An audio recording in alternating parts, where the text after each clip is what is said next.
El 31 de agosto de 1888 apareció el cadáver de la primera de las 5 víctimas que se le atribuyen al criminal más famoso de la historia.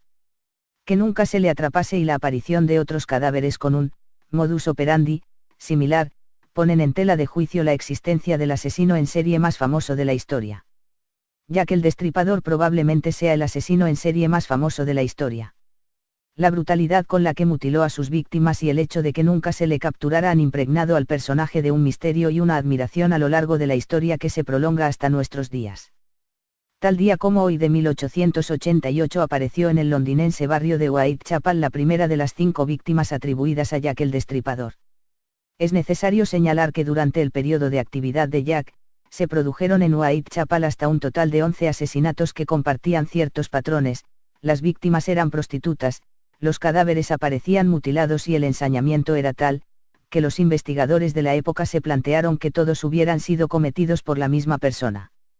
A Jack el Destripador se le considera responsable de la muerte de 5 mujeres en 1888 conocidas como las víctimas canónicas: Marian Nichols, 31 de agosto, Annie Chapman, 8 de septiembre, Elizabeth Stride y Catherine Eddowes, 30 de septiembre, y Mary Jane Kelly, 9 de noviembre.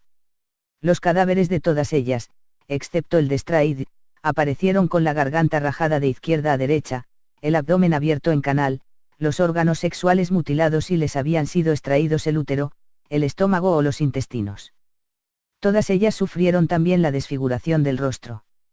Existe la creencia de que en el caso de Stride, alguien interrumpió a Jack el Destripador, que se vio obligado a dejar incompleta su obra, motivo por el cual, apenas una hora después, asesinaría a unas manzanas de distancia a Catherine Eddowes.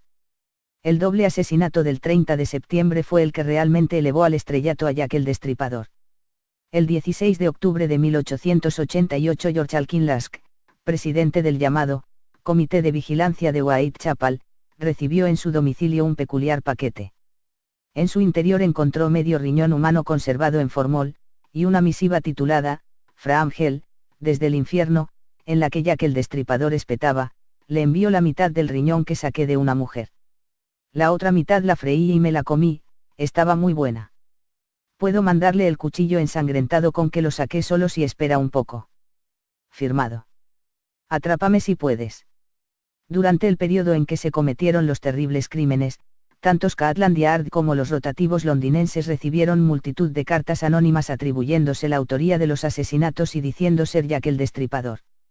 En una de ellas, entregada el 27 de septiembre de 1888 a la Agencia Central de Noticias de Londres y dirigida al jefe de la policía londinense, el supuesto homicida acuñó el seudónimo con el que entraría a formar parte de los anales de la historia más sórdida de la capital inglesa: mi cuchillo es tan bonito y afilado que quisiera ponerme a trabajar ahora mismo si tengo la ocasión. Buena suerte. Sinceramente suyo. Jack el Destripador. Dado el carácter excesivamente morboso que los medios de la época dieron a los crímenes, la cantidad de cartas recibidas asegurando ser Jack el Destripador, y que nunca se tuvieron las pruebas suficientes para demostrar y atribuir la autoría de los asesinatos a una sola persona, a continuación se ofrecen algunas de las teorías más llamativas sobre la figura de Jack el Destripador, el asesino en serie más famoso de la historia.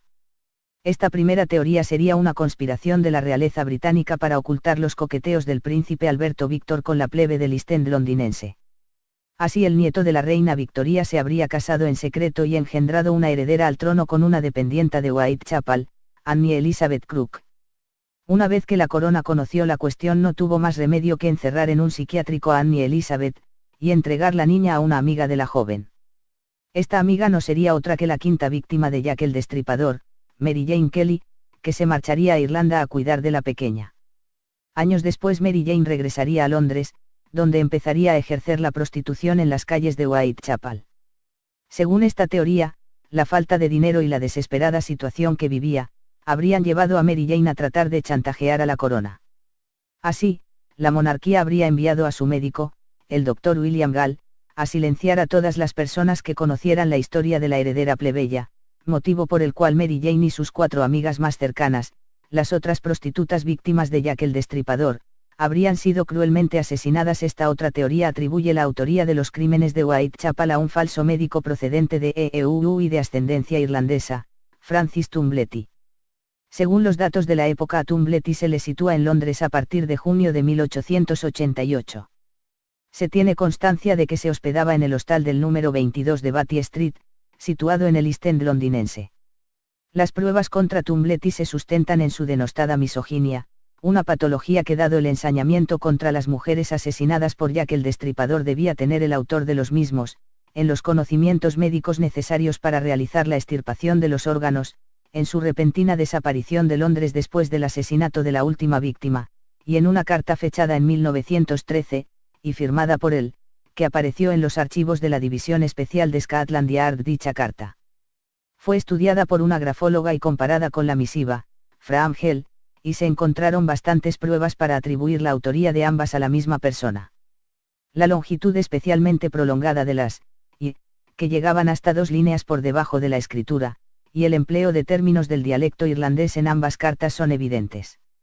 De todas maneras, nunca se pudo demostrar con pruebas fehacientes que Jack el Destripador fuera Tom Bletty.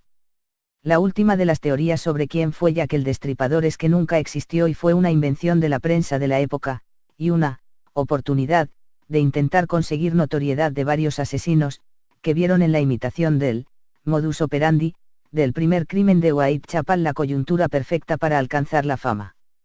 Además, el gran número de cartas recibidas se piensa que pudo ser una artimaña de los periodistas para alentar el morbo entre la población de Whitechapel y vender más ejemplares. De hecho, hasta que se determinó que solo habían sido obra de Jack el Destripador las 5 víctimas canónicas, cada asesinato de una prostituta en Londres era vendido en los medios como una nueva aparición en escena de este. Hasta la fecha, y a pesar de las muchas investigaciones y expertos que han tratado de aportar una solución a los crímenes de Whitechapel, no se ha podido demostrar si realmente existió Jack el Destripador. Es verdad que las coincidencias en las vejaciones que sufrieron las víctimas sugieren que pudieron ser obra de la misma persona, pero también es verdad que en la época aparecieron hasta 6 cadáveres más con mutilaciones similares que no se atribuyen a la figura de Jack el Destripador, y sobre todo, que de 5 víctimas seguras, una de ellas no presentará todos los rasgos de la obra de Jack el Destripador, hace pensar que en lugar de estar ante el caso del asesino en serie más famoso, esta sea una de las mentiras más grandes de la historia. Si te gusta el vídeo, suscríbete a mi canal.